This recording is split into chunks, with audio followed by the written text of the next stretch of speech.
Right, I said I was going to make this video, so here it is. I'm Sarah, and a few years ago I gave up flying for holidays, and now I'm making videos about train travel and tackling the climate crisis. If you've ever questioned whether you can actually make any difference in helping to tackle the climate crisis, you're in the right place. Because today I'm going to address that, and more specifically I'm going to answer the question in relation to flying. Does flying less actually help to tackle the climate crisis? So let's get straight into it. There's a reason why people use the terms climate crisis and climate emergency. It's because it's just that. The latest warnings from scientists are bleak, to say the least. That's why it's so urgent we take the necessary action to avoid the worst case scenarios and start seeing our choices through the lens of the climate crisis. The good thing is we have the solutions to tackle the climate crisis effectively right now. One of the problems though is opinions differ on exactly how to do that. For a long time, we've been told that in order to tackle climate change, we need to cut our individual carbon footprints. Carbon footprint. Carbon footprint. Know how to cut your carbon footprint and reduce his carbon footprint. What little things can you do in order to reduce your carbon footprint? All we need to do is make small changes to our everyday lives. Just by changing what we eat, how we travel, and of course turning the lights off when you leave the room. The terrifying reality of the average temperature of the world rising so significantly that it vastly increases the risk of devastating floods, wildfires, hurricanes, pandemics, global conflicts, and food and water shortages can be prevented. If you didn't pick up on the sarcastic tone there, you may be surprised to hear that it's a little bit more complicated than that. You might even be shocked to hear who actually invented the term carbon footprint. No, it wasn't Greenpeace. It was actually the fossil fuel giant British Petroleum, or BP. They ran a very successful PR campaign to shift the responsibility of the climate crisis, which they created, onto individuals, despite continuing to produce billions of barrels of oil every day and spending more money on their advertising campaigns saying they're investing in renewable energies than actually doing it. But I'm going off on a bit of a tangent. If you want to know more about that, you can watch a great video by Climate Town, and I'll link it below. But there has been pushback on the idea that individuals cutting carbon can effectively tackle the climate crisis, and an alternative narrative has appeared, which I'd argue is just as unhelpful. In 2017, a report by the charity CDP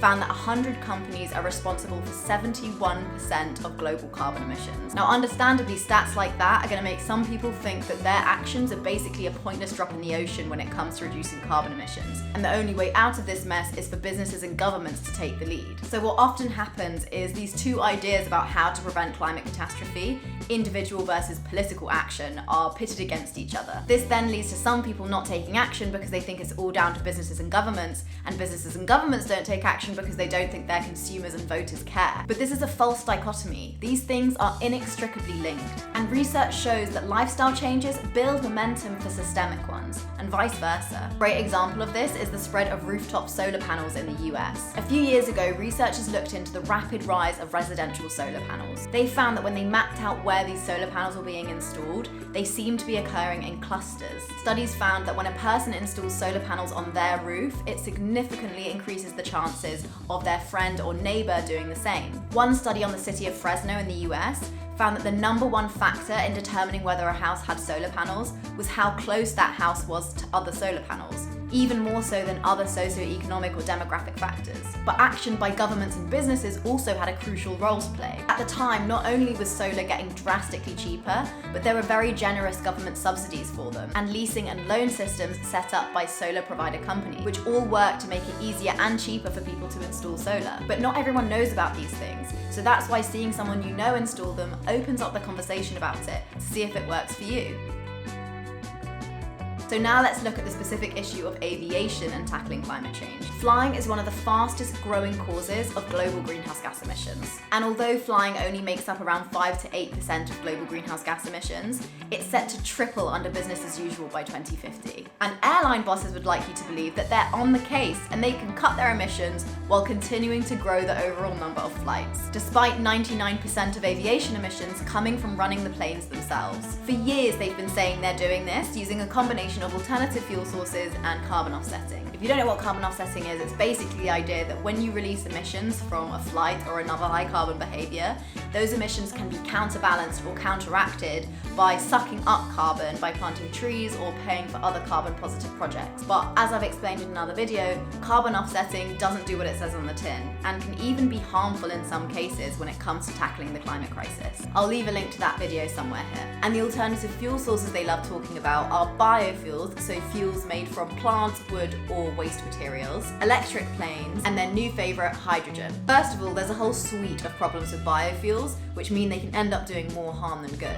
like how they're made, transported, and where the materials come from. And although it's possible to power small airplanes by electricity, it will be a long time yet until we see the larger, more commonly used aircrafts doing the same. Also, you may have seen the news recently that the first hydrogen-fueled flight of a passenger plane could take place between London and Rotterdam in 6 years' time. But hydrogen really isn't the silver bullet the aviation industry makes it out to be. Firstly, you have to make hydrogen, which takes energy, and most of the hydrogen in use today is made using coal and natural gas. And even if they could get the energy from renewable sources, as well as overcome other hurdles to do with cost, infrastructure, and technology, we're still just talking about short-haul flights here. And funnily enough, we already have a low-carbon solution to those journeys: trains. Personally, I think the fact that the first flight is going to be between London and Rotterdam is completely absurd, given that the two cities are already connected by a 3-hour train. And anyway, all these stories about hydrogen-powered planes are really just promises. And once you take a closer look into the industry's track record on living up to their promises on climate, you quickly realize the reality is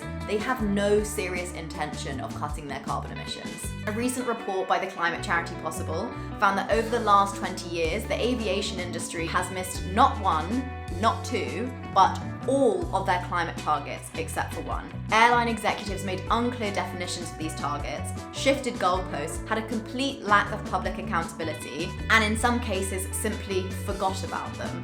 Clearly, they can't be trusted to reduce their emissions themselves. But unbelievably, this is our government's whole plan to tackle aviation emissions, even though this goes against the recommendations from the official government advisors on climate change. So how can we actually reduce emissions from aviation? The truth is, the only way to effectively do this and meet our climate targets is to reduce the overall number of flights. And as we saw with our solar example earlier, to do this, we need a combination of good government policy and a shift in social norms. Most flights are being taken by a relatively small number of people. In the UK, 70% of flights are taken by 15% of people, and you see the same thing around the world. And most of these frequent flyers are at the higher end of the income spectrum. So an alternative policy which would actually work in reducing aviation emissions and do it fairly is the frequent flyer levy. This has already been recommended to the government by their official climate advisors, and it's basically a progressive tax. So the more flights you take, the more you pay. And the additional tax from the levy could help aviation workers transition into climate-friendly jobs. And people in the UK are already on board with this policy. We just need to get the government to join us. So if you're interested in helping to do that, I'll leave a link below where you can email your MP. I've done it and it literally took me less than 10 seconds. This policy would catalyse the societal shift we need away from frequent flying. But other than emailing our MPs, what else can we do to bring about this shift? You guessed it, flying less. Flying is literally the only way to emit tons of harmful greenhouse gases in just a few hours. So if you're flying once, twice, 3 times a year, flying less is one of the most impactful things you can do to tackle the climate crisis. And it's largely leisure flights which are the problem. Business flights were plateauing even before Zoom took over the world. And to help you visualize just how much better it is to take the train compared to flying, a single return flight to Berlin clocks up the same amount of carbon as 13 return trips by train. And for the majority of journeys in Europe, traveling by train rather than plane cuts emissions by 80 to 95%. Although stats like this are helpful for showing just how much better taking the train is for the climate compared to flying, hopefully I've shown that the real power in flying less isn't necessarily in the individual carbon savings you make, but rather it's the social, cultural, and political change it leads to.